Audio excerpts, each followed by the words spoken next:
been so successful in taking migrants to Rwanda. What gives you confidence that you will be successful, and how do you see this process? What gives us confidence we'll be successful? Look at the numbers. You never see numbers that's good. I think UK government was not successful in sending migrants to Rwanda. UK government. They're not the United States of America. They don't have President Trump running the show. Why Indiana for this latest detention center? Why not? I mean, bottom line is the state should play a role in this administration's efforts to remove public safety threats from this nation as quick as possible, illegal alien public safety threats and national security threats. States are playing a role. I'm happy. I'm happy for their participation and coordination and efforts.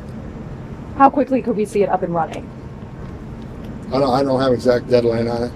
I know it's we're looking at about 1,000-bed facility, and I just, like I just said in another interview, I'd like to see more. I'd like to see bigger facilities that hold 4,000 or 5,000 people. Just creates more efficiencies. Near an airstrip, move people in and out quicker, bigger population, but the 1,000 beds help. I've said from day one, we need 100,000 beds. That's what we asked for in the big, beautiful bill, and we got it. 100,000 beds will create more efficiencies and allow ICE agents to arrest more bad people on the street. And with us hiring at a massive rate, more boots on the ground, meaning arresting more criminals, which means we need more beds. Everybody arrests needs a bed. So they're going to be in custody for several days, several weeks, several months, depending on specific case. But the more beds we have, the more success we're going to see. Do you have a cost estimate? Mr. Homan, is the administration considering any federal action in Portland, where we see Antifa besieged one of the buildings there for over a month now and assaulting and attacking journalists on the ground? We'll see about that. I'm going to Portland. Mr. Homan, Scripps News has learned that there was a major medical incident at Alligator Alcatraz. Major what? Major medical incident at Alligator Alcatraz. What was it? What could you tell us about that? I can tell you I went to Alligator Alcatraz 2 days ago, and I'm sick and tired of false stories about Alligator Alcatraz. Someone asked me the other day that the priest wasn't allowed in to get mass. Wrong. They got the records there. They showed me the records. Clergy had been allowed on there. And I walked through the medical facility there. Not one person was in the trauma unit at all. I talked to the head medical person, shared with me, what they're getting. Some people don't, a stomach ache or nothing serious has happened there. And if something serious is happening, they got a helicopter right there, take people to the nearest trauma center. So what I saw was a well-run facility.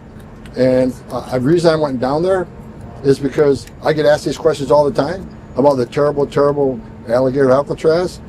I went down there, and what I found out is there's a lot of fake stories out there about medical attention, about religious freedom and having clergy there. I went down there. I looked at it. I looked at the books.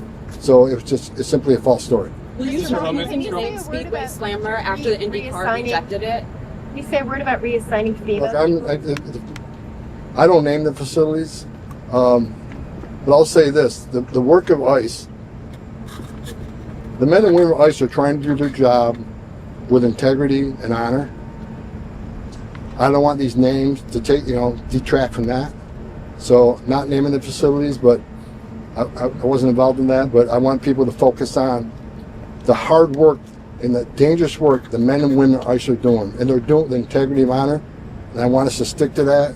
And so I don't want the names taking over the great work they're doing. This is serious work and it's dangerous work, so I want to stick with that. Reaction to the judge considering halting operations at Alligator Alcatraz over environmental concerns? I don't understand what environmental concerns are because I was down there. So they take waste out of there every day. They're not having any impact. They haven't put 1 foot of concrete down that wasn't already there. I mean, the airport was already there. Runway was already there. They're moving waste in and out every day. They're moving, sewage water in and out every day. So I don't see any environmental impact. Again, if the judge is going to make that ruling, go down there and look at it yourself. I'm sick and tired of the radical judges trying to shut down everything we're doing. It's ridiculous. I thought the Supreme Court was pretty clear last month about these radical judges trying to, stop the Trump administration from implementing our agenda that American people voted for. Immigration advocates say that deportees to be sent to Rwanda. So I missed the question. When can we expect the first deportees to be sent to Rwanda? Working on it. Immigration advocates argue this, that detainees at Alligator Alcatraz are in inhumane conditions, including flooded facilities, spoiled food, sweltering heat, and they have limited access to Bunch their of crap. I was there. I walked through detainee facilities. I walked through the medical facilities. I walked through the cafeteria. I had them show me, what did you feed these people today? I saw the lunch what they fed them. They ate better yesterday than I am eating today. Bottom line, that's the God's honest. And I looked at what they're giving them for dinner. I did it just because, so I can push back on the fake media stories here.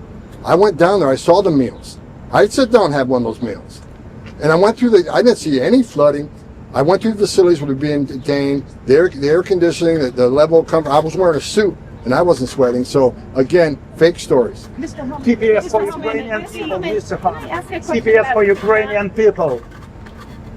President Trump told that he gonna extend TPS status and you for Ukrainian people.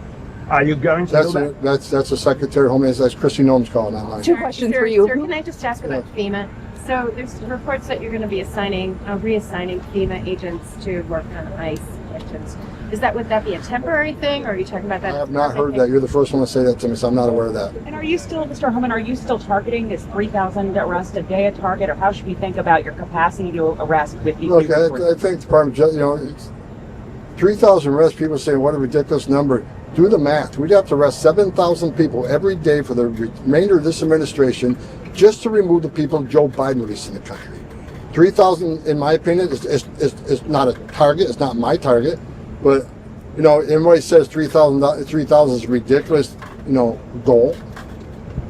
I'll say, look at the numbers. We have to arrest more than twice many of that just to remove the people that Biden led, and that's not counting the 12, 15 million already here. So I don't think anybody's working on a goal of 3,000. I think I look at the numbers every day, and I think the men and women are doing a great job. I hope we get over 3,000 a day when we bring these additional resources on, additional beds, additional transportation contracts. Because again, and despite what some of you are all saying, most people arrested aren't criminals. Again, crap, wrong. I look at the numbers every morning. First thing I do is look at the numbers. The numbers I looked at this morning, 70% of everybody ICE arrested is a criminal. For some of y'all say, well, they're not criminal enough. Just a DUI. 10,000 people a year die from DUI. Bottom line is 70% of everybody ICE arrested is a criminal. Who's the other 30% they're arrested? So when you write the stories, why don't we just be honest and tell the whole story? Many of them are national security threats that don't have criminal history, because most national security threats lay low. They don't want to encounter law enforcement while they're here. For instance, over 300 Iranian nationals. Probably not criminals, don't have a criminal history, but they're national security. And they need to be arrested and taken off the streets. Who are the other ones? Many of them are final orders. These are people who had due process at great taxpayer expense, and a federal judge ordered them removed. And our job, under statute, is to remove them. So we find them, we remove them. May not be criminals, but they have the due process. And the reason we're doing that, because if we don't, we send a message to the whole world. It's okay to cross the border illegally. It's a crime, but don't worry about it. Show up in court or not show up in court and get a final order removal from a federal judge, but don't worry about it. As long as you don't commit another crime, no one looking for you. If that's the message we send to the whole world, you're never going to fix this issue. There are millions of people standing in line doing things the right way, taking their tests, doing their background investigation, paying their fees. They're sitting in the back seat. Well, we had 10.5 million illegal aliens come to the border, who a vast majority of them were asylum cheaters. You can call them asylum seekers all you want. I guess that's an accurate term. But look at the immigration court data. 9 out of 10 people claim asylum at the border end up with an order removal. They cheated the system ahead of thousands of people in the world who really do need our protection. They really do need asylum, protect them from their home government. They're sitting in the back seat. What the Trump administration is doing, we're enforcing laws enacted by Congress. President Trump's keeping his promise. And look at the crime rates already. Every public safety threat ICE takes off the street makes this country safer. Every national security threat we take off the street makes this country safer. Every illegal alien with a final deportation order that we remove sends a strong message to the whole world. It's not okay to enter this country illegally. It is a crime. It is not okay to be here illegally. And if you're here illegally, you got a problem. You should be looking over your shoulder. It's not okay to be here illegally. Like it wouldn't be okay for me to be in any other country illegally. We're enforcing the immigration law. That's what the American people put President Trump in the Oval Office for. President Trump's success on the border is unprecedented. We've got the most secure border in the history of the nation today. I've worked for 6 presidents, starting with Ronald Reagan. No one has come close to the success of the Trump administration on border security.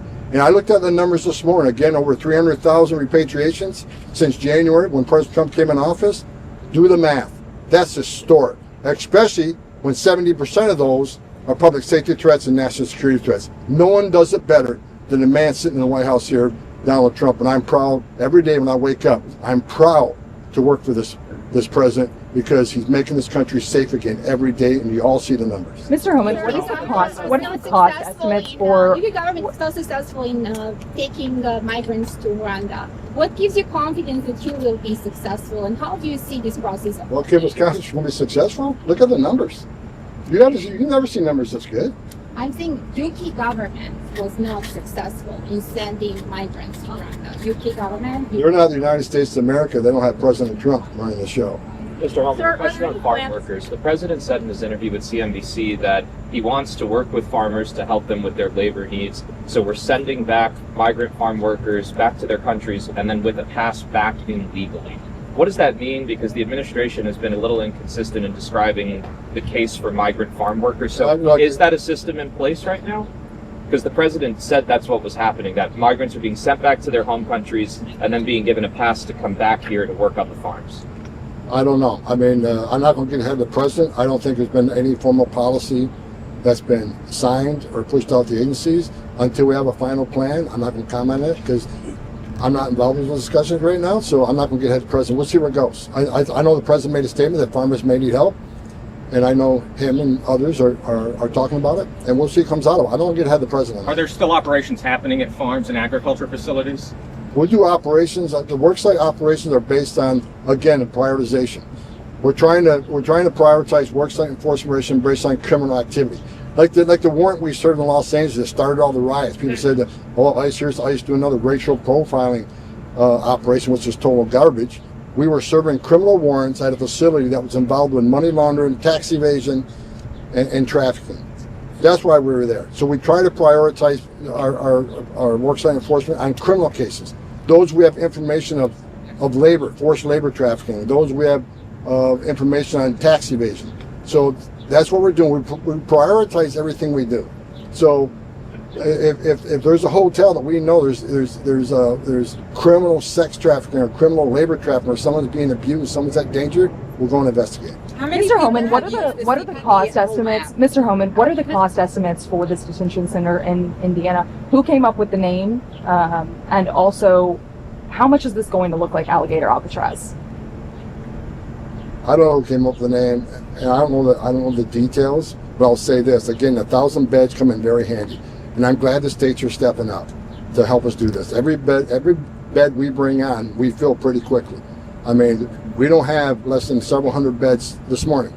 We'll fill them by tomorrow morning. So the more beds we bring on, and look, I'll say it again, I am happy that governors are stepping up wanting to help with this because interior enforcement is their responsibility too. They saw what happened to the crime rates. They see what happened to all the U.S. citizens that were attacked by people not supposed to be here. They read all the stories on the young women raped and murdered by members of criminal cartels that were released in this country by administration. They're angry too, and they're happy that President Trump's taking action to not only secure the border at the highest level ever, but to make this country safe again. I'm glad governors are stepping up, but I'll say it again. I would like to see bigger facilities that be more efficient, holding several thousand people. But 1,000-bed facility is a great help because we need those 1,000 beds. We need them today. So the quicker they bring it on, the better. What about the administration's next move if the judge does order to halt operations at Alligator Alcatraz? Well, we'll do what we always do. We'll litigate it, we'll appeal it, and we'll win. I mean, bottom line is, why would you stop operations at a facility that has no issues as far as I'm concerned? Matter of fact, that facility reminded me yesterday, it's facilities I walked through, with our FEMA employees go and set up their base camps. Facilities just as good as what we send our FEMA employees to, if not better. There was no issues with Alligator Alcatraz. And I can say that comfortably because I was there. I was just there the day before yesterday. I saw it. I walked through it. I walked through every square foot of that facility. Again, the detention facility, where they prepare the food, the medical facility. I got a briefing on all the SOPs on if a hurricane comes, what's the plans for, evacuation? I mean, where do you put the most significant criminals compared to the lesser criminals? They got it covered, and I think it's a good facility.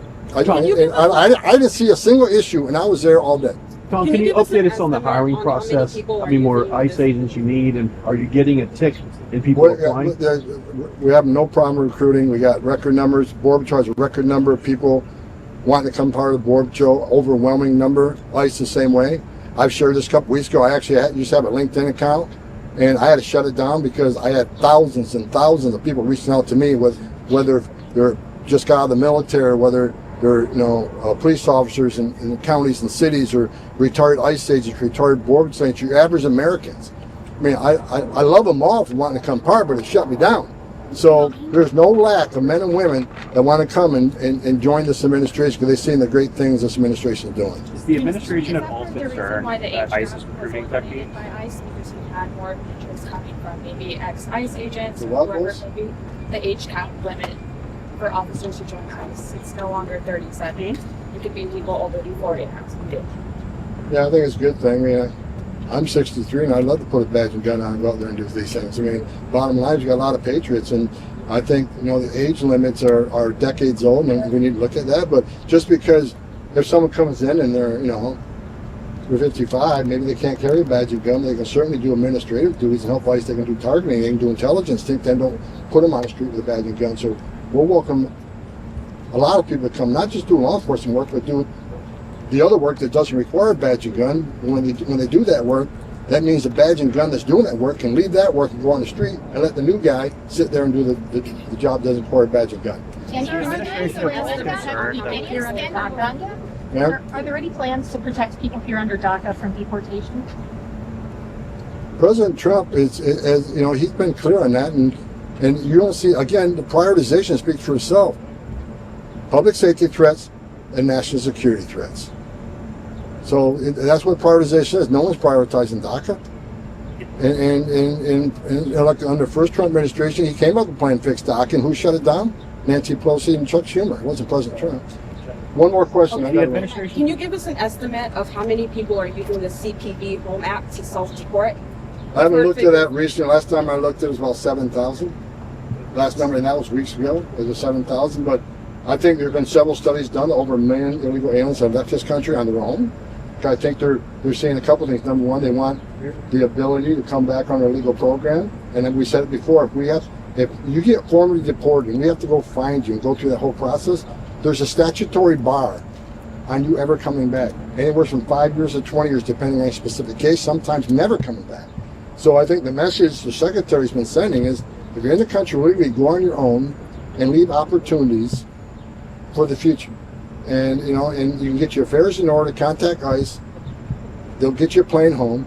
Once you get there, they'll give you $1,000, get you started. But that's the right way to do it, and I hope more people do it. Hey Tom, real quick, Illinois Congresswoman Delia Ramirez this week has said she, born in Chicago to Guatemalan parents, said she's more proud to be a Guatemalan. I'll give you the exact quote. I'm a proud Guatemalan before I'm an American. Congressman Andy Ogles has said she should be deported over this. Should she face any consequences as a sitting Congress member? I think what she said was disgusting, right? I mean, she's a sitting U.S. Congresswoman, citizen of this country. She's serving at the privilege of her state. Her voters put her in there. So I think her commitment should be to her state and the people that put her in that position. That should be her constituency. And I think what she said there was, in a veiled way, supporting illegal aliens from Guatemala that are here. And it's a veiled shot at ICE. Let's be serious what she's doing, right? But what she needs to know is ICE is deporting thousands of nationals of Guatemala every week. And we're going to continue that until every illegal alien from Guatemala is removed from this country. That's what the people voted for, and that's what we're going to do. It's unfortunate she said that. I wish she, it's ridiculous. Mr. Tom, I have a question for the Lebanese. Pardon?